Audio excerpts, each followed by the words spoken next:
sure know where I've been, hanging on the promises and songs of yesterday. And I've made up my mind, I ain't wasting no more time. Here I go again, here I go again.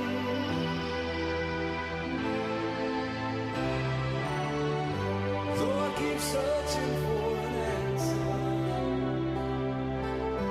never seem to find what I'm looking for. Lord, I pray you give me strength to carry on, 'cause I know what it means to walk along the lonely street of dreams. And here I go again on my own, going down the only road I've ever known. Like a drifter, I was born to walk alone. And I've made up my mind, I ain't wasting no more time. I'm just another heart in need of rescue, waiting on love's sweet charity. And I'm gonna hold on for the rest of my days, 'cause I know what it means to walk along the lonely street of dreams. And here I go again on my own, going down the only road I've ever known. Like a drifter, I was born to walk alone. And I've made up my mind, I ain't wasting no more time. But here I go again, here I go again, here I go again, here I go.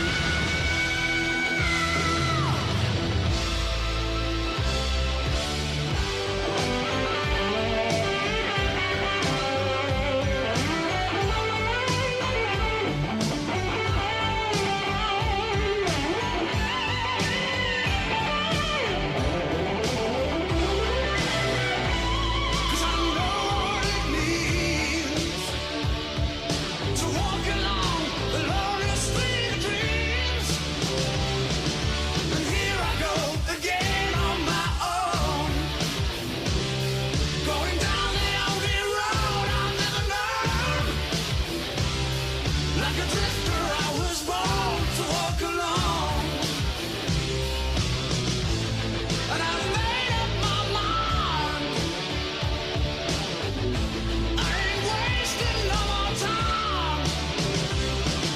And here I go again on my own, going down the only road I've ever known. Like a drifter, I was born to walk alone. 'Cause I know what it means to walk along the lonely street of dreams. And here I go again on my own, going down the only road I've ever known.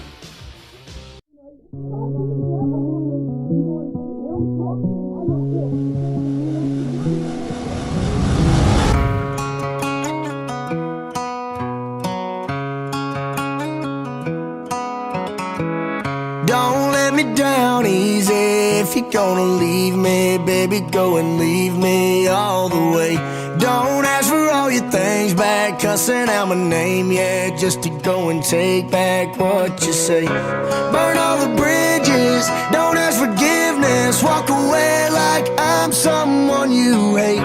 Don't let me down easy. If you're gonna leave me, baby, go and leave me all the way. if it's over, so fuck it. Just don't act like my love wasn't nothing. Like I wasn't the one you was holding that night, telling all of your secrets and hugging. Guess you right, it's too good to be true. Was a point, all I needed was you. But shit, time after time, I just fussing and fighting. It's time that you do what you do. And it's cool.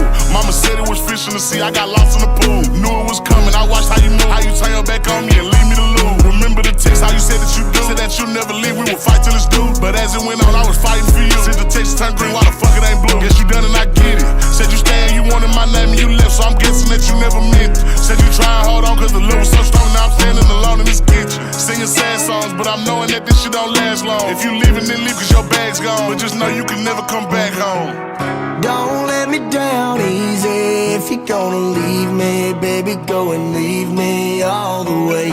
Don't ask for all your things back, cussing out my name, yeah, just to go and take back what you say. Burn all the bridges, don't ask forgiveness. Walk away like I'm someone you hate.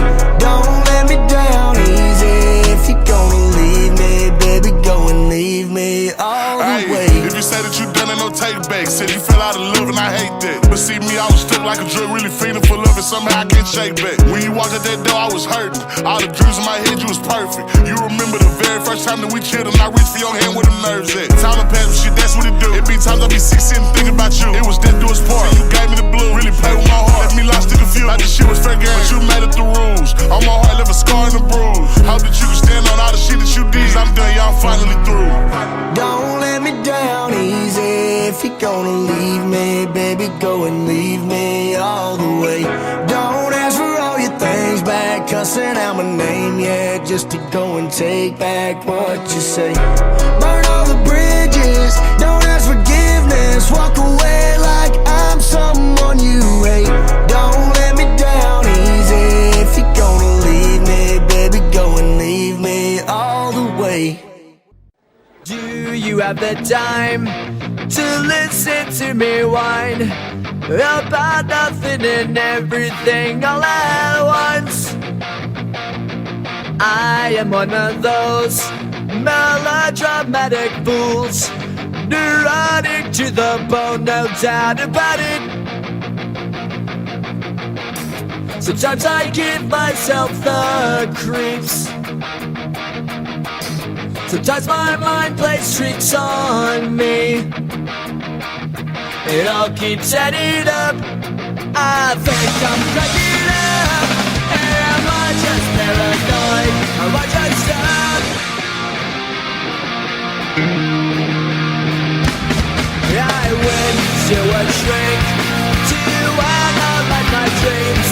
She says it's like a sex that's bringing me down. I went to a whore. He said my life's a bore. So quit my wife cause it's bringing her down. Sometimes I give myself the creeps. Sometimes my mind plays tricks on me. It all keeps adding up.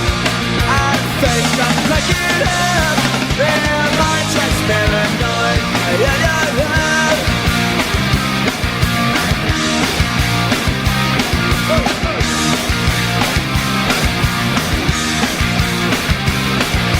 Grasping to control, so I better hold on.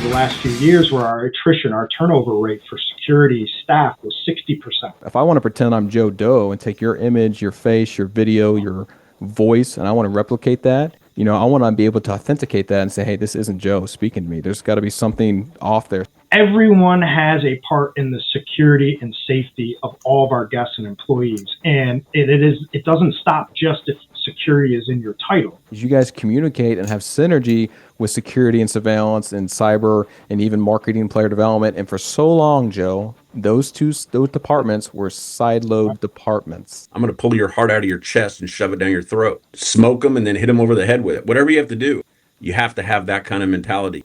If there's a way out, get the fuck out. Yep. If people paid attention more, there'd be less victims who probably wouldn't have been a victim if they would have been eyes up.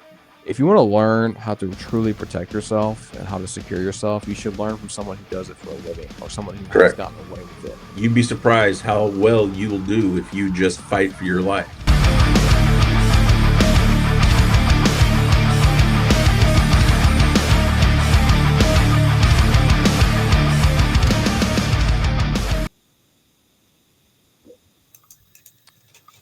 All right, welcome everyone to SVIP Live. My name is Taylor May, the founder of Security VIP, SVIP for short. I'm excited today. It is a stormy day here in the Dallas-Fort Worth area, so wherever you're tuning in from the world, hopefully it's sunny and temperature is cool, but it is a stormy day here in Dallas. I'm excited because today I'm featuring another professional in the healthcare sector. And if you're new to SVIP Live, this is a series where I do live interviews with end users inside the security industry. Before I introduce this gentleman, I do want to give a shout out to my sponsor, Imran Corporation. If you guys do not have heard of Imran Corporation, he hosts awesome conferences at NFL football stadiums. He's got a conference coming up, I think in June. It's actually up where our guest lives, up there in the MetLife Stadium. But the most important conference that you should go to is at AT&T Stadium, home of the Dallas Cowboys, of course. That's in October. So you guys check out Imran Corporation. Well, let's get to it, guys and girls. I want to introduce the man himself, Mr. Brian Natale. He's the VP of Physical Asset Growth and Operations for Summit Health. And the best kind of description I can give this guy in a nutshell is he's like a unicorn in the healthcare hospitality sector because he's got security, facility operations, design, construction. And you don't really see that a lot in the security industry in general, especially not in healthcare when you've got 3 different kind of jurisdictions all funneling up to one person. Brian is that guy. So Brian, my friend, welcome to SVIP. Thank you. Happy to be here. Very excited. I'm excited to have you here, man. So why don't you just give a little context about your background? I know I probably butchered it, man. You can probably do a lot better than I can introducing yourself. But give our listeners kind of your context in the industry. Yeah, absolutely. Happy to be here. So Brian Natale, SVP, Physical Asset Growth and Operations for Summit Health. Been with the organization for about 18 to 19 years. I'm starting to lose track. It's been a great run. My original start was in the security industry, and that's how Taylor found me.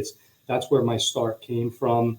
I was brought into this particular organization to build the original security program as the organization began to grow and scale somewhere around 2006. So my original background was security, and prior to that, I almost entered into the law enforcement field. I went to college for that with the desire to come out to go into law enforcement. I was a dispatcher for a few years, and just before I went to the police academy, I had an offer put forth to me to get into private security. And quite frankly, at the time, this was probably back in '99, I didn't even really know what security was, right? My whole focus was siloed to law enforcement.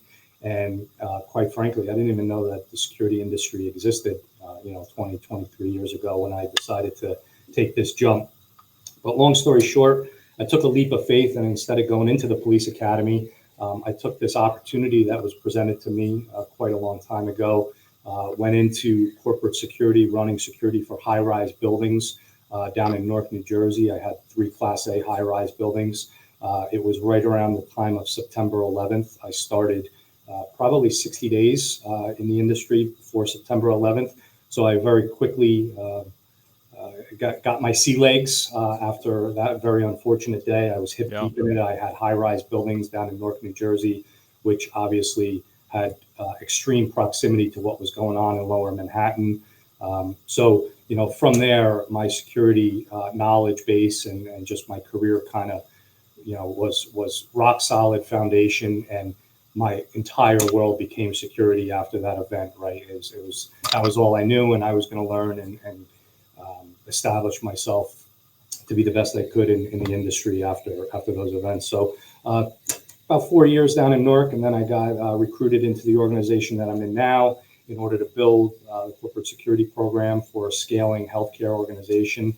I was really fortunate because I was able to come in from the ground up to this organization. Essentially, there was no security operation that existed.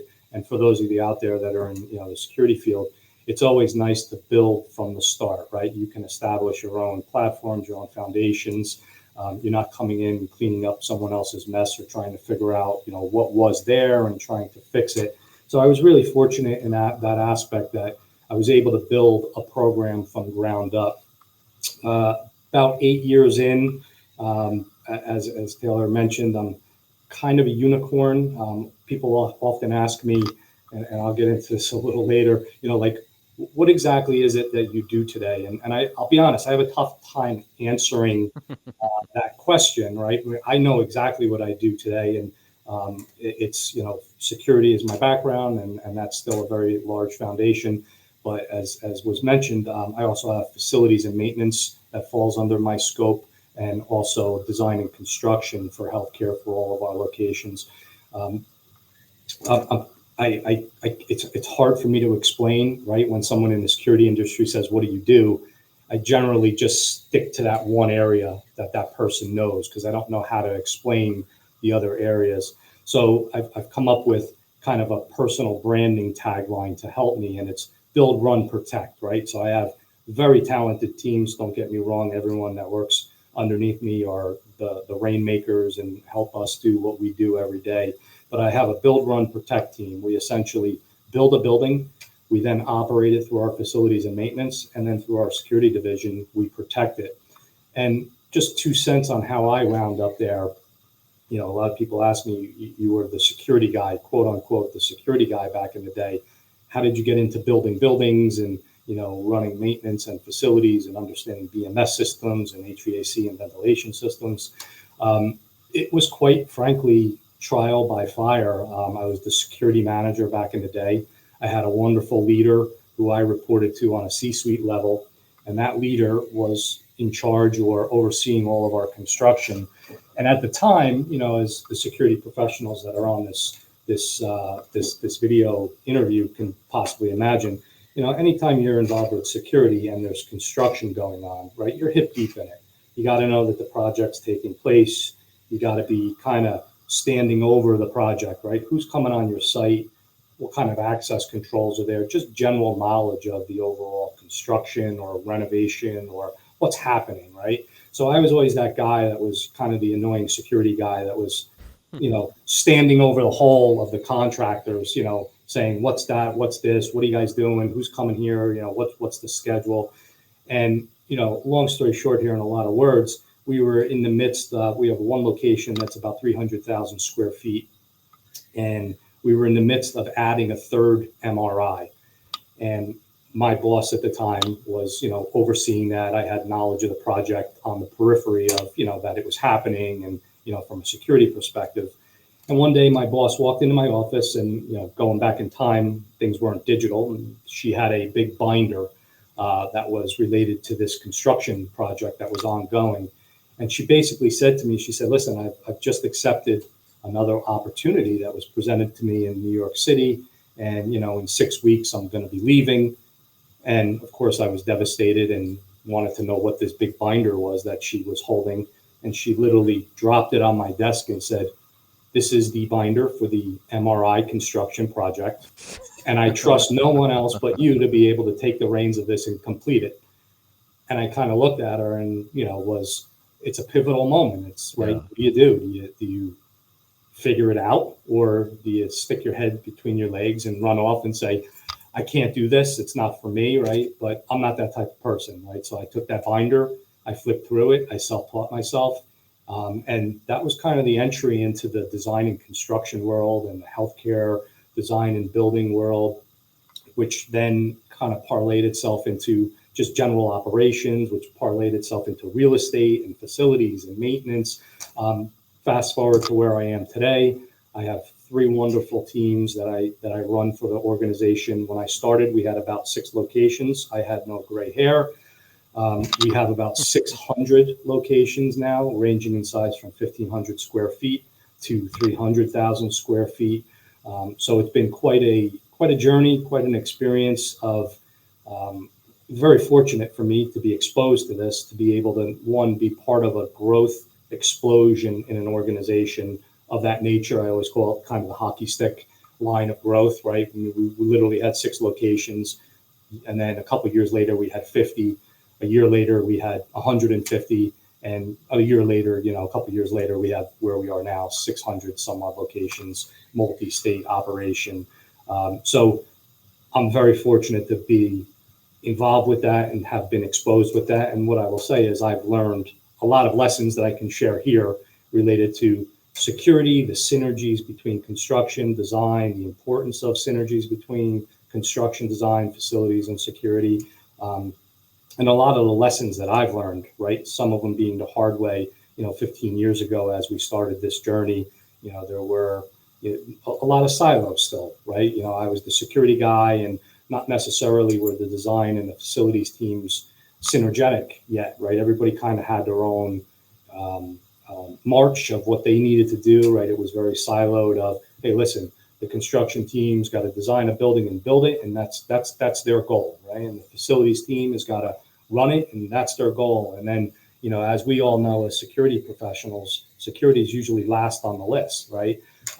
And that's where we would come in and then have to pick up and look at these projects. But fortunately, sitting on top of these 3 wonderful divisions now, I'm able to make sure that security is at the top of the list whenever we're building something. And there was a point in time where we had, 75 to 100 construction projects going on at a single time.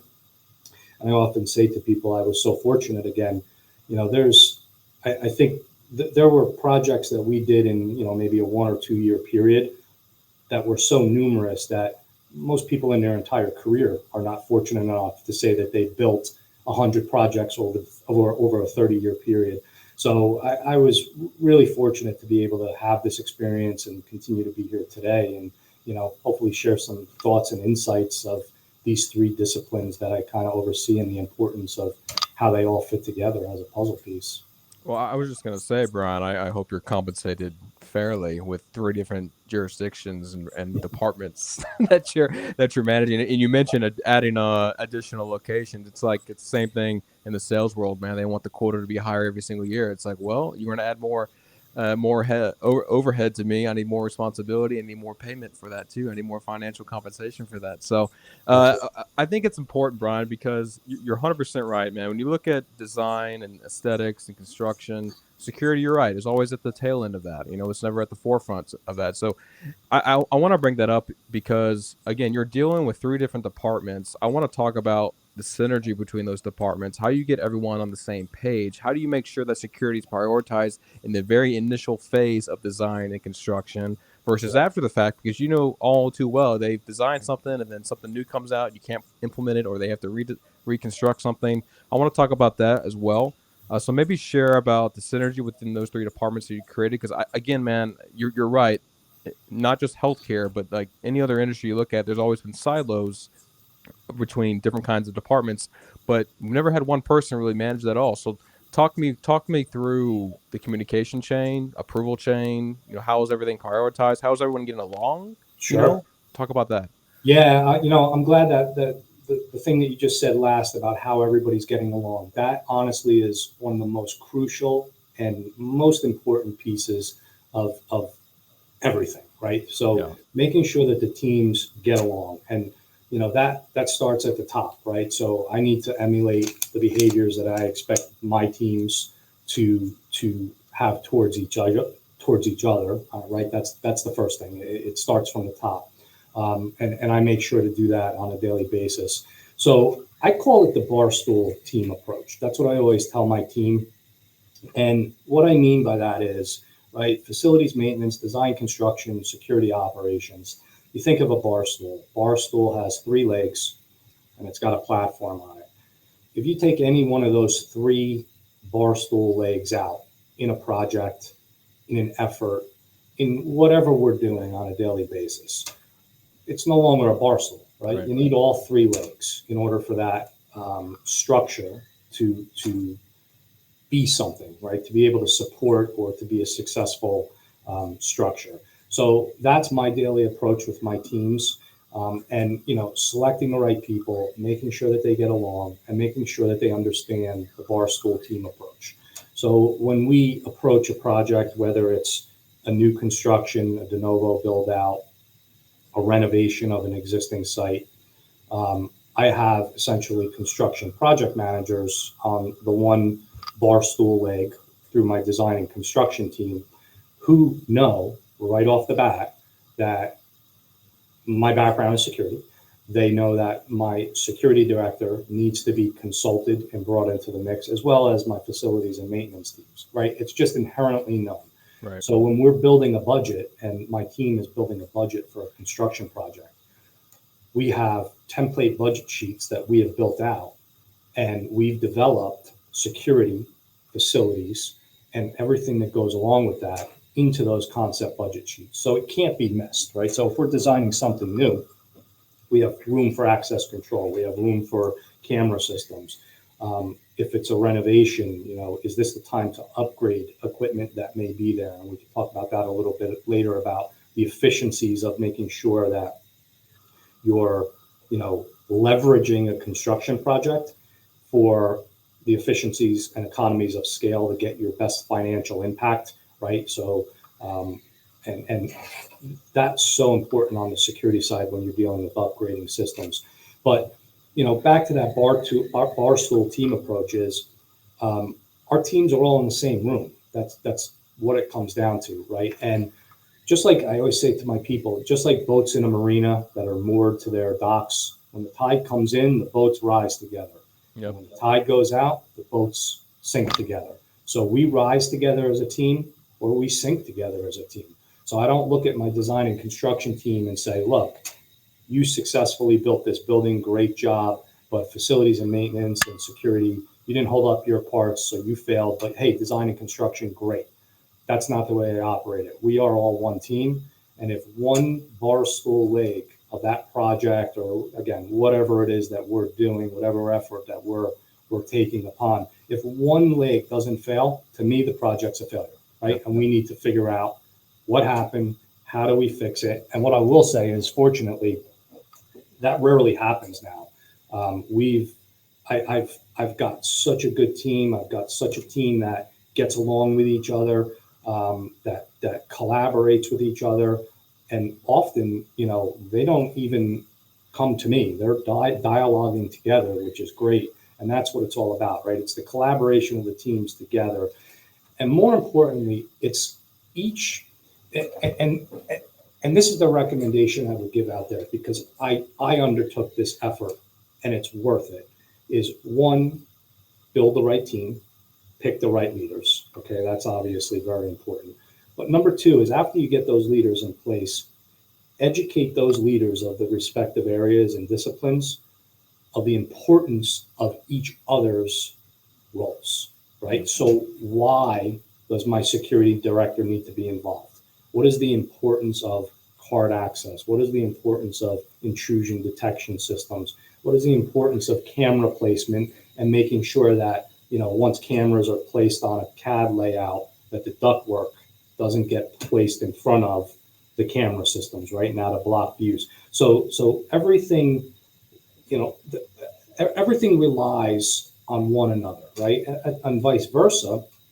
I make sure that my security team is versed on what the goals are for the design and construction team, right? And obviously, we all talk money, right? So when I'm building a building or doing a renovation, I'm always pushing my teams, all 3 of them. We want to have the best financial project possible, right? We want an efficient project. We want a financially viable project. I tell my teams, when we spend $1 of this organization's money, pretend like you're spending your own money, period. I like Okay. that. If it's Yeah. coming out of your pocket, would you do this? And that's kind of what I've always put out there. And my teams are great at that. But at the same time, I also set the stage with them that we don't want to be foolish, right? And if we're going to save money, but in the long run, there's going to be some sort of an implication to that savings, let's bring that forward and let's evaluate that. I always say the cheapest is not the best, right? Particularly in healthcare, it's really important.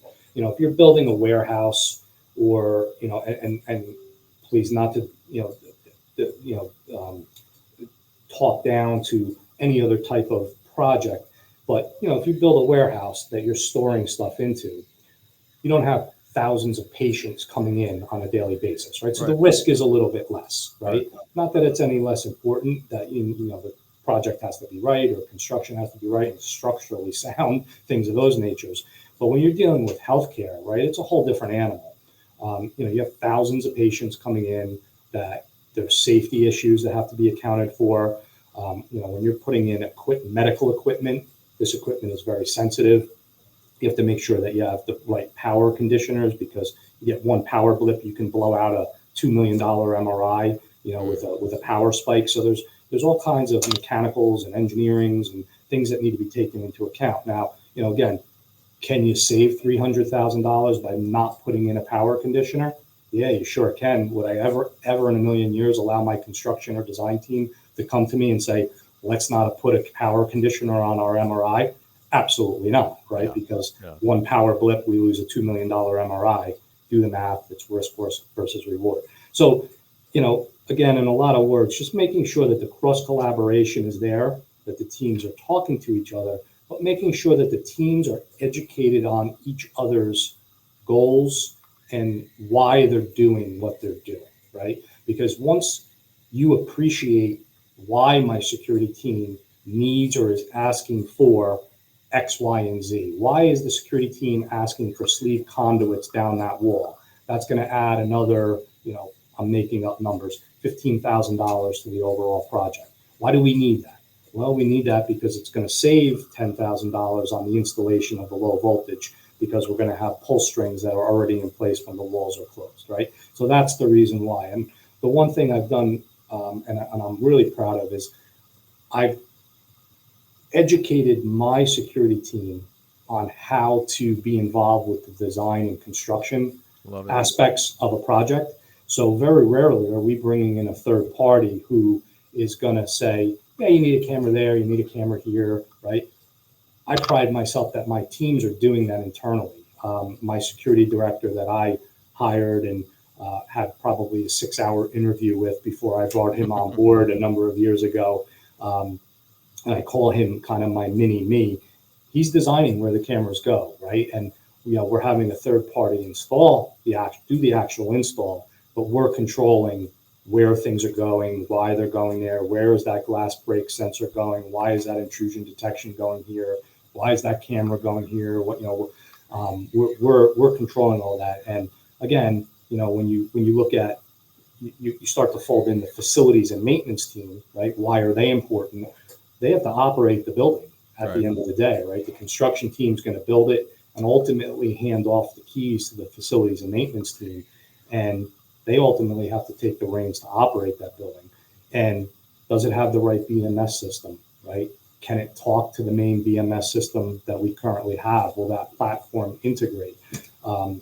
Things of that nature that I think a lot of projects fail to recognize up front, and they don't realize it until after the ribbon cutting. And then it's like, oh shit, we can't control the temperature properly, right? And so is hot. And in order to control that temperature, I need to have a guy in a pickup truck now drive 20 minutes to the site because the BMS system wasn't properly networked on a platform that can integrate into our system where my facilities team can control it from an iPhone, right? So those are the things up front that are so important, having those synergies across those three disciplines.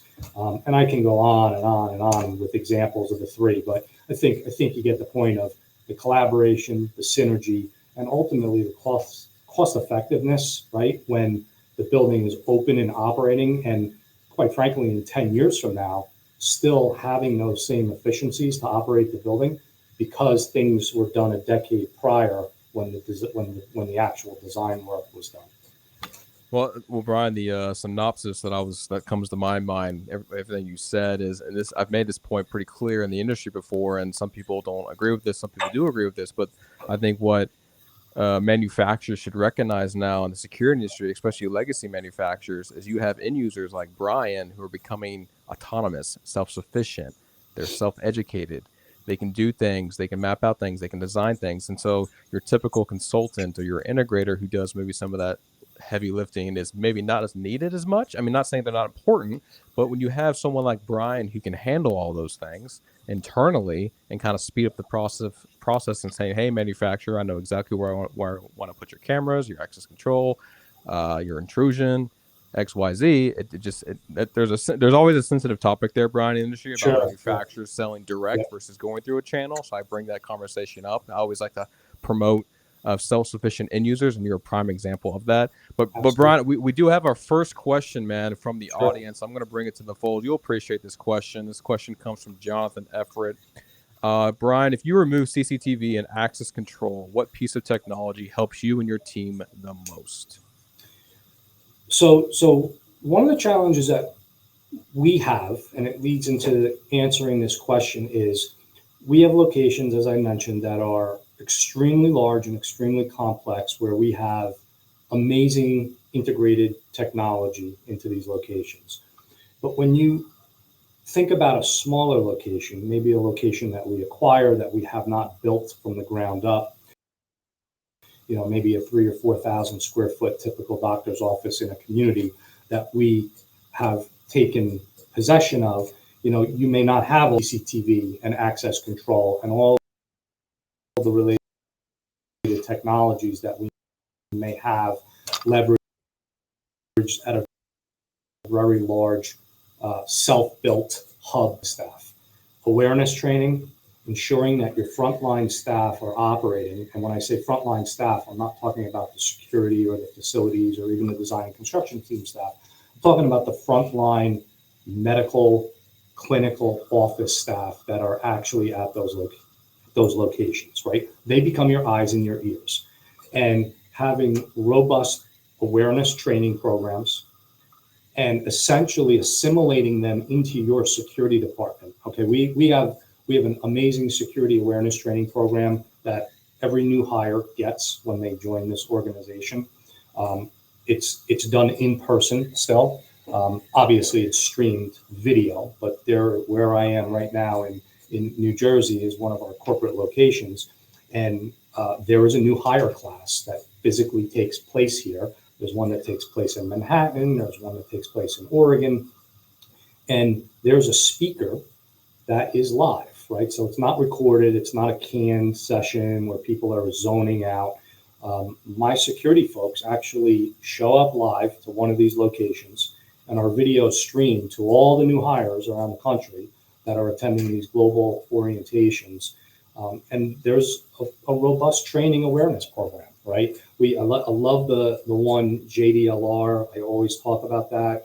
When I was physically doing the training, it was one of my real enjoyments, and I kind of miss it. I had to hand the reins over to my security folks where I'd be out in front of the new hires, or even just doing follow-up training and doing this robust awareness training program. And JDLR was always one of the methodologies that I used to hammer into people, and it's still in our program. When you see something that's JDLR, that's when you flip your ID card around and you call the number on the back to report it, right? We have our security control room numbers listed on the back. When in doubt, you call that number, make a report, and what is JDLR just doesn't look right? So the awareness training is exactly that. I always tell people, and we train people very well, that, listen, there's a square box of normal. And when you're in your site and you're at your location and there might not be any CCTV or there might not be any access control, you are now the front lines of protection of this site, right? And we train them, what does that mean? It means that if a guy comes in with a Verizon shirt on and says, hey, I need you to open up the telecom closet or the IT closet, we want you to question that person. We want you to call the control room. We want you to validate, is this person for real? Was this scheduled? Let's get a hold of somebody from the IT department before you take that key and just open that door up because the guy's from IT. There was a number of incidents a while back where biomedical folks people were dressing up as biomedical folks, and they did not hit us, but they were dressing the part. They were walking into healthcare organizations and they were saying, hey, I'm here to pick up the dermatology laser, for its preventative maintenance. And here they go, rolling the laser out and put it in a van. And, that's a $600,000 piece of equipment. Yeah. And staff just allowed that to walk out the door because the guy had a biomedical company hat on, right? So training, staff awareness, assimilating them into your security program, and making sure that they understand that they become the front lines to collaborate with the security department to keep not only the assets of the organization safe, but themselves safe, and the people, which are also the most important assets of any organization. So hopefully that answers that question. No, I mean, thank you for the question, Jonathan. I do want to remind everyone, if you have a question, please drop it in the chat and I will feature it and ask Brian. We're about halfway through our interview here with Brian. Again, guys, this is Brian, VP at Summit Health. And, I talk about this often, Brian. I've said this for years. I say this every time I talk to someone that's outside of this industry, but I've got a lot of friends, man, in casinos. Casinos. That's my wife hates it because I spend too much time at casinos. But I talk about casinos being the most difficult environment to protect, and similarity to that, there is healthcare as well, because you guys are 24/7, and so this. If you guys caught the intro before we went live, I'm expecting a son on Friday. My wife and I are expecting a son this Friday, and the last thing that my wife and I want to worry about is our own personal safety at a hospital. And you and I were talking about this the other day, man. We talk about active shooters and firearms and active assailants and aggressors. Obviously, you don't bring a firearm to a hospital, but I'm in Texas. It's a right to carry state. You're in New Jersey. I know gun laws are changing there. How do you deal with, maybe like patient experience? If I want to make sure that we deliver our child in a safe, secure environment, I don't want to worry about maybe another person having a gun on their hip, even though I might be pro-gun or anti-gun. To walk me through kind of that dynamic, Brian, how you guys handle kind of that situation at hospital, because weapon detection's hot, man, in the industry. There's a lot of weapon detection companies out there, but walk me through the experience, how you guys handle weapons. I'll tell you, I mean, that's one of the larger challenges that we're facing right now, particularly in New Jersey. So we have locations, throughout the country. Like you mentioned, we have some sites out in Houston and the Texas area, and it's a different mindset, right? Depending on where you are in the country, where, if you're in Texas and you see somebody carrying, that person may not have the same reaction as they would in New Jersey. It's expected here, right? It's like, it's a normal thing expected. Almost. Yeah. So I'll tell you a quick training story. We had some sites out in Arizona that we had acquired probably 10 years ago. And we went out and we did training, and we had acquired these, probably 13 sites out there. And, we went out there, welcomed everybody, and we did some training. We did all of our awareness training, and we got into the active shooter portion of this. And I was actually the one doing the training out there. And, now in Jersey, when we talk about active shooter, we're talking about run, hide, fight, how to barricade, right? How to use cover versus concealment.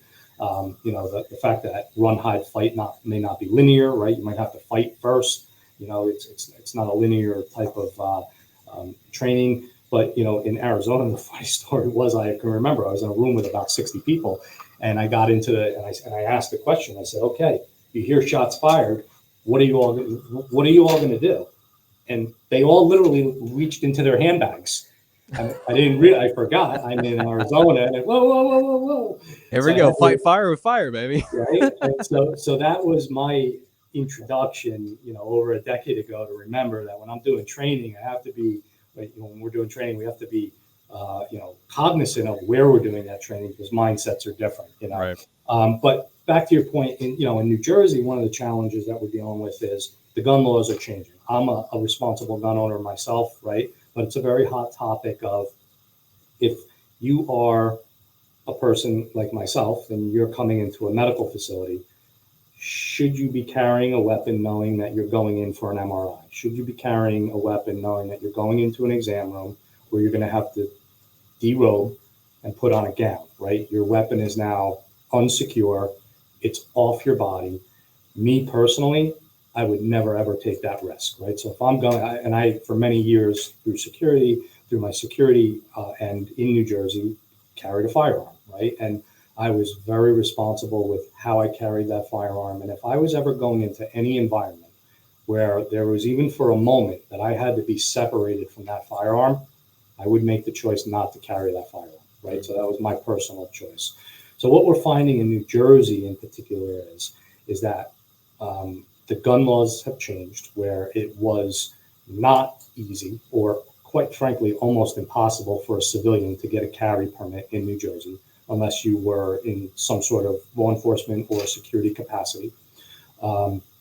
Now the average citizen can carry a firearm at will, right? I mean, obviously they have to be licensed and the applications have to go through, but there's no justifiable need anymore in New Jersey. So essentially is if you have a background check that's clear and you meet all the guidelines, you can essentially be cleared and licensed to carry a firearm.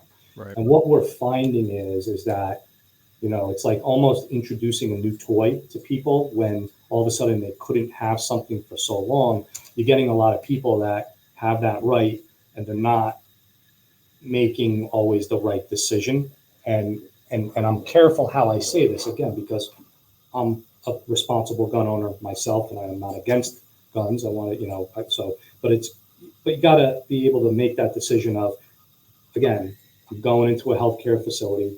I know I need an MRI. If you know what an MRI is, you know you can't bring any metal into an MRI. Why in God's name would you bring your gun into that facility, right? A locker that you're going to derobe in and put your clothes in for 30 minutes while you have that MRI is not an appropriate place. Well, it's And common sense, right? Why, Yeah. if you have a surgery or a scan coming up, Yeah. why would you bring a weapon? You know, Why when you would have you to bring it undress up? anyway.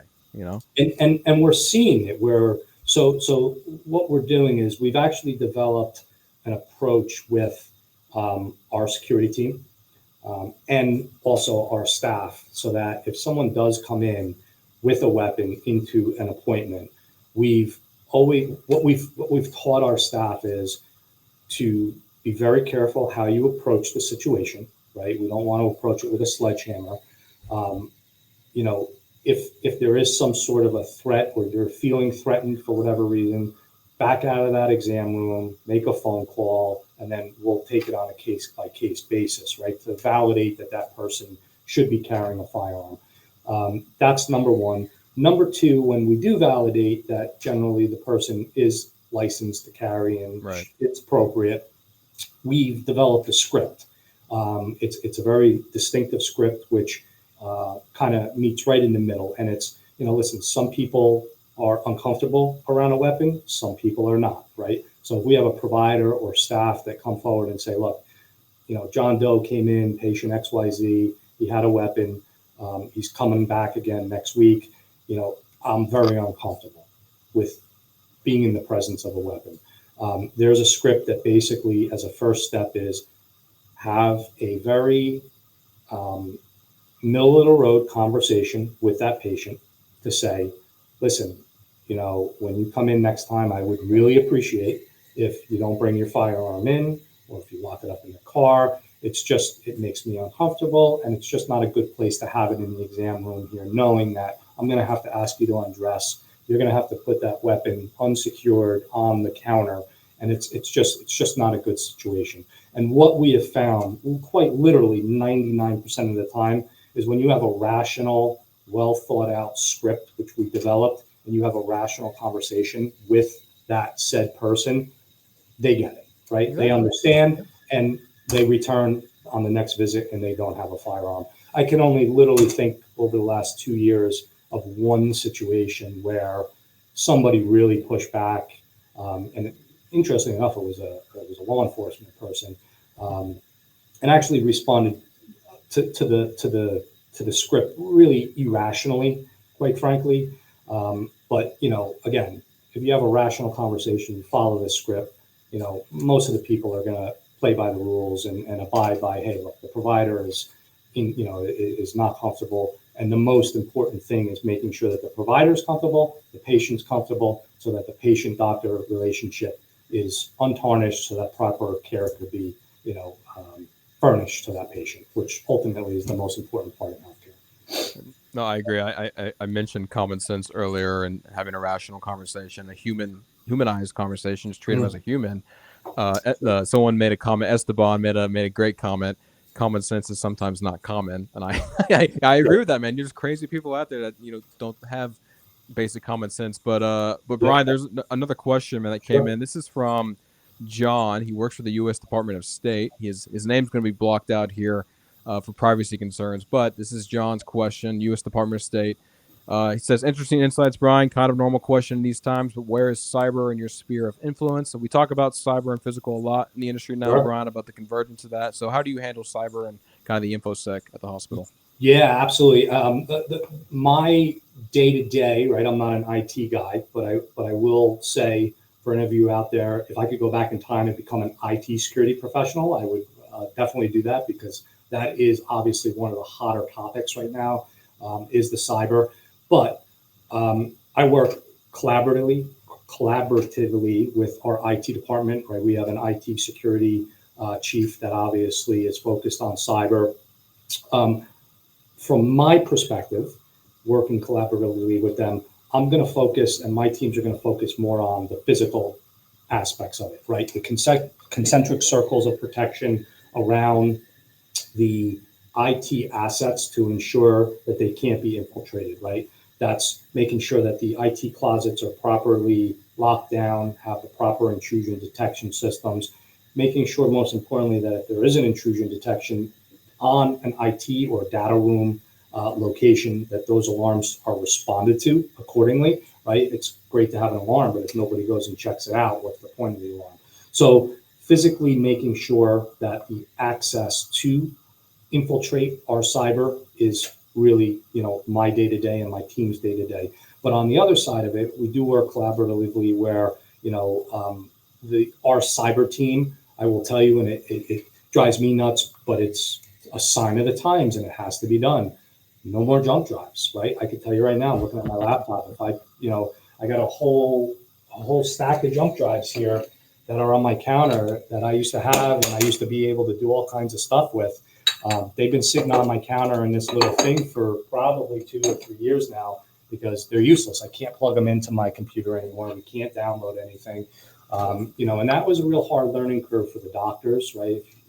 Folks know doctors, they're creatures of habit. They don't see the world of outside of what they're doing often with the healthcare and the patient. And they don't understand that if there is a cyber breach, right, how significant that can be.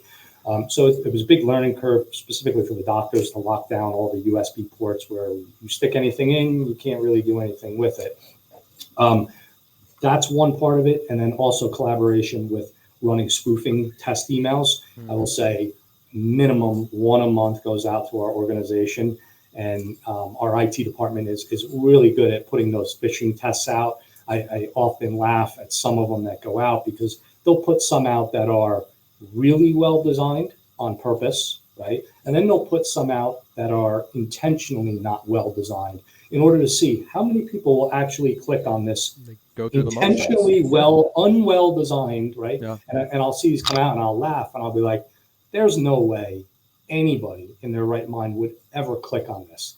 And then you look at the audit reports of just how many people in the organization did click on it, and you'd be surprised. So then you got to target those people, and you got to go back and you got to make sure that they understand that healthcare is a number one target, right? Particularly from overseas. So really it comes back again to a collaboration with the cyber team through phishing attacks, limiting the ability to be able to access the computers, the networks, the cloud-based systems, any IT infrastructure that's housed on sites, and awareness training. And what I will say, is back in the day, kind of dating myself again, 15, 16, 17, 18 years ago, I can remember at our larger locations, when we would build these locations, our data was in server rooms, very large server rooms on site. And when I say I had like 6 levels of concentric security around it, like you would have to get through like 4 car access doors, 5 cameras, all kinds of intrusion detection systems. I couldn't even get through them. I had designed it so well. And then, about 5 years ago, a lot of stuff is now heading out to third-party cloud servers. So the on-site IT infrastructure that we house is minimal, I'll say, right? So it takes the burden off the physical access of these types of systems. But if you're going to a third-party cloud-based service, you got to make sure that you're auditing their data centers, right? So if you're bringing somebody in from, that says, hey, all of our servers are out in Iowa, out in the middle of a field, are your executives going out there from the IT department or from your security team to actually audit, hey, do they have the proper security protocols to protect their data centers? Because if they don't, and your information is housed there, right, you're still at risk. So it's an interesting topic, and it's definitely something that healthcare across the board needs to be really have on the front burner, because I think overseas we're really getting targeted on the healthcare end because they know there's so much information, there's so much personal information available if they're able to breach a system. Well, that's my whole point. The pure velocity of cyber attacks versus a physical attack is, it's not even close, It's shifted. right? It's I mean, and that's the concern in healthcare when you've got HIPAA and you've got patient records and medical records and financial side. There was a hospital last year, Brian, where they got hacked and had to pay like $60 million of the hack and ransomware. Sure. So it happens occasionally. So I think what I've seen now, at least on the physical side of manufacturers, is even our sponsor on this live interview, Imran, he's actually incorporated a cybersecurity element, a part of his access control software, which is cool. So it actually does like the pen testing, the vulnerability scans, making sure the network is not being compromised. So I think we've started to see more of a shift now where physical security manufacturers are taking priority with cybersecurity just because the frequency of cyber attacks are so common. But to your point, man, you're exactly right. It's always been like a checkbox mentality when it comes to that cybersecurity questionnaire or skimming an email, and they just click on it and they just, until it actually happens, that's when they take it seriously. And the same thing on the physical side, man. It's just, it's soup to nuts there. Yeah. And the one thing I'll add in there too, and just, I'm sure everybody realizes this, but I'll just say it anyway. In healthcare, everything is electronic now, right? So 15, 16 years ago, I can remember our medical record storage, right? These were rooms with physical charts, and they would be controlled and audited. But, if somebody walks out with a chart 15 years ago, it's hard to determine. So the good thing is now everything is electronic, right? And you can audit and you can see the logs and you can have much more robust control. But on the flip side of that coin, if there is an attack and you're ransomwared out and they lock your systems out, you can no longer provide critical patient care, right? You've now been brought back to like the 1900s. And, you think about people that are, going in for surgeries and, going under the knife and going under anesthesia. I always tell people, when you're designing something or you're thinking about a budget, think about if it was your mother going in for that surgery, right? Yeah. Think about if it was your son or your daughter, right, being potentially put at risk. So you can't cut corners when it comes to that, because if there was to be some sort of a cyber attack in a healthcare system, right, you're now compromising patient safety. And, that's something that we take very, it's a high priority because, it's core to the business at this point, right? Everything's electronic. I'm picking up on your leadership style, Brian. I actually like it because what you're doing, you make things like, you like to resonate, you make it practical. And I think that's what resonates with your team and why they, choose to follow you, is because you make it important to them. You do make sure they have a voice, number one, but number two, you make it resonate with them and say, hey, if this was your dollar, if this was your mother, if this was your father, how would you choose to operate this? So I think that's, a lot of leaders don't do that, man. A lot of it's just like, hey, you're going to do it this way. You don't do it this way, you're out the door, or you're not going to exceed. So I like that. I'm glad you said that. I mean, because that's one of my areas that I always say, I don't tell people what to do. I may tell them what to do, but I explain to them why they need to do it. Yeah. What's the repercussions, right? Explain. And it's not about, hey, this is what to do, but it's also education. You want to grow your team. You want them to have that knowledge base. So, hey, listen, if I get hit by a bus, they can go on without me and have all of that knowledge and grow and continue the operation. And, that's what it's all about, is developing your teams and making sure that they're educating themselves and not just doing the day-to-day work, right? That they're putting themselves into an opportunity where they can also grow within the organization.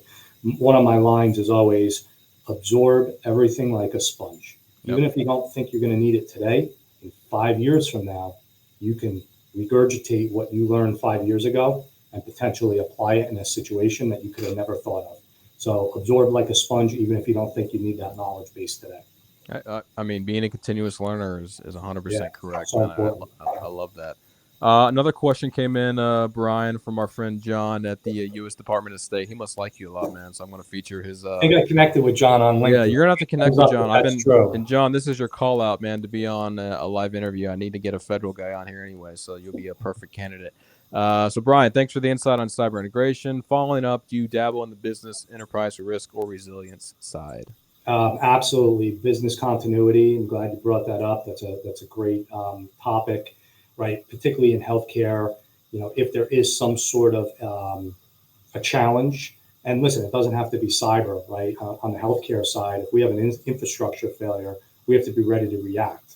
And as silly as it sounds, right? But if we lose plumbing, or we have plumbing problems at a location, or a sanitary line backup where our toilets go out of service, effectively, we can't treat patients because we can't have the public coming into a facility. So business continuity not only goes to resilience and making sure that the overall operation continues to go on a cyber end, a supply chain end is very important, but literally right down to bathrooms. My teams have wonderful partnerships, and it all comes down to partnerships. Everything that we do across every discipline is strong partnerships. We have, and I always laugh at this, luxury toilets on trailers, right? So we've deployed them multiple times, where if I have a site where there's a sanitary line backup, theoretically we would have to close for the day, right? Because if I can't have access to toilets, I can't have the public in the building. Nope. We make a phone call.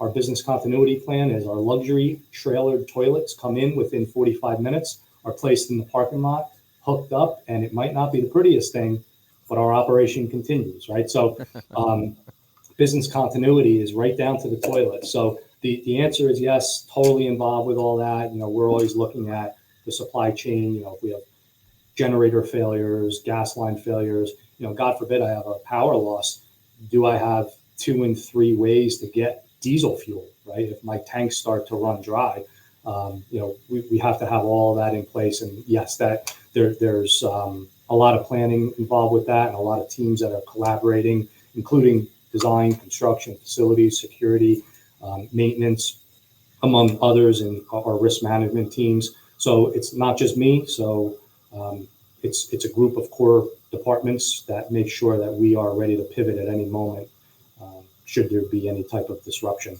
to the enterprise. Yeah.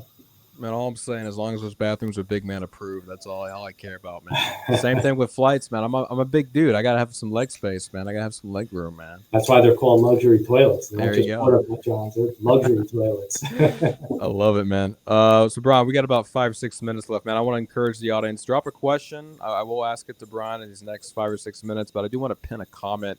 You might know this gentleman here, Brian. I'll pin it right now.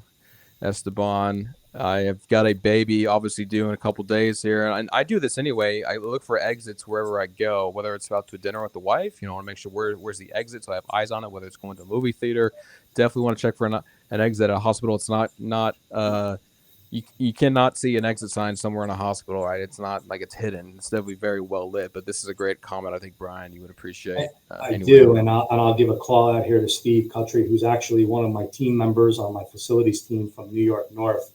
And his awareness on the security side, while he is maintenance and day-to-day operations, he is one of the best security eyes that we have out there. And his comment here is definitely an example of that he's always thinking in a security aspect. And that's the great part of the teams, right? Is Steve comes in and he's not just facilities, he understands the importance of security, right? Because we're all in this together, and all the teams cross collaborate, and that's a great example. So, Steve, thanks for putting that. Yeah, sorry, Steve. I see Esteban, so I've probably been saying your name wrong the whole time, my friend. So Steve, thank you for the comment. Well, Brian, I want to ask you one final question, just personally. If we get another question here, I'll ask you here on the chat. But Sure. 2025, man, healthcare wise, hospitality wise, what are you seeing as the biggest threat to your jurisdiction right now? Whether maybe it's in design and construction, maybe it's facilities, maybe it's security, but the biggest challenge, biggest adversity that you have to go through right now in 2025 that maybe you're still dealing with or it's evolving. Walk me through that real quick. Yeah, you know what? I'll kind of focus on the supply chain side of things, right? So if we're building or need repairs on critical infrastructure, one of my main concerns that's bubbling up to the top right now is, are we going to be running into significant supply chain issues, right? Which scare me greatly because we all know through COVID. COVID, yeah, had a lot of supply chain issues with that, man, on the There were manufacturer side. there was a lot of supply chain issues, and that's something that's on my radar, right now in 2025 is, if we run into a supply chain issue again, I mean, that can be crippling to the healthcare industry, right? Because we need to be able to turn around repairs and infrastructure and MEP components of our locations quickly in order to not have any downtime, not have to cancel patient care. So there's a lot of things that keep me up at night, but that's one of them on the design, facilities, and maintenance side of the puzzle, is making sure that our teams are identifying anything that could be critical infrastructure that all of a sudden could be hard to get, right down to chips everything's run by computer chips, right? Right down to our generators. And if we have a computer chip that goes down in a 1 megawatt generator, that generator won't turn on because quite literally the size of a computer chip that's the size of a Post-it note, and I can't get that for 16 weeks. We have a big problem, right? So back to our resiliency and business continuity planning, what are we going to do to solve for that? That's that's something that's keeping me up right now. I'll be honest. No, I like that. That's new. I haven't heard that. I haven't heard about supply chain issues since COVID. So I'm surprised that that's a thought. But you're right, man. Everything is continuing to evolve there. I do want to pivot to this just real quickly. And if you're okay with this, Brian, I know you mentioned your current infrastructure, camera-wise and access control-wise, you utilize AMAG for access control and Verkada, I believe, for VMS and cameras. Yeah, that's right. Yeah. So back in 2006, which again was nice when I was able to develop the original platform and security program, AMAG was the selected access control system. That is continued to be our platform to this day. We have some disparate systems out there that are not AMAG, and these are generally at sites that we may have acquired. But the goal ultimately is to get everything on one platform. So 90% of our locations are on AMAG where we have access control, and then Verkada is our cloud-based video surveillance system. We've been very happy with it. Great, gives. I'm the old dinosaur in the room where I literally remember the cassette tapes. Back in my office in my high rise in Newark, where you had to go in and change the little cassettes, every other day. And if you had to review video, oh my God, you better put 16 hours of time aside and put your goggles on.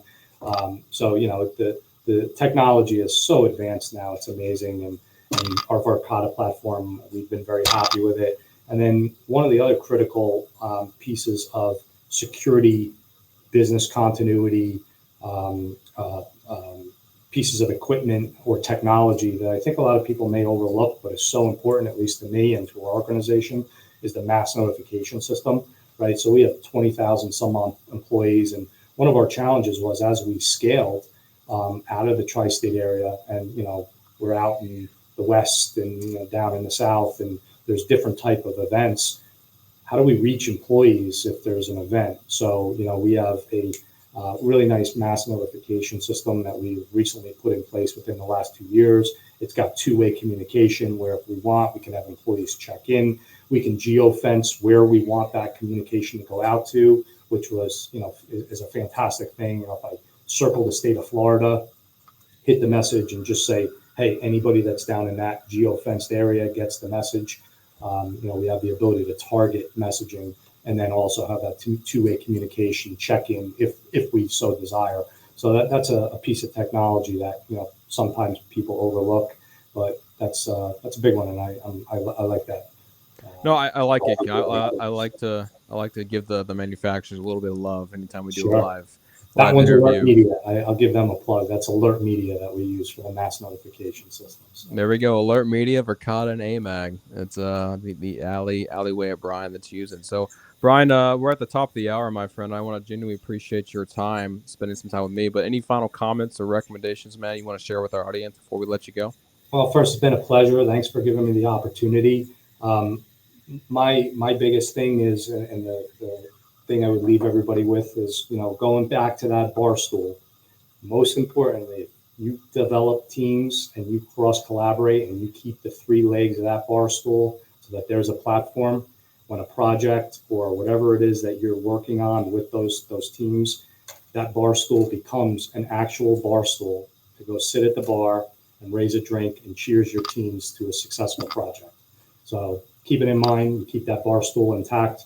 It'll be the seat that you're going to sit on with your team to have a glass of wine or a beer when things go well. Man, you're getting me thirsty now, man. I have to go pop up a bourbon here in a second, man. But sounds like a plan. Brian, thank you a lot, my friend. I genuinely appreciate the time. It's been a pleasure. Absolutely. Well, guys and girls, that was Brian Natale. He's the Senior Vice President of Physical Asset Growth and Operations at Summit Health. If you're not connected with Brian on LinkedIn, send him a connection request. Get to know him. He's doing some innovative things in the healthcare sector.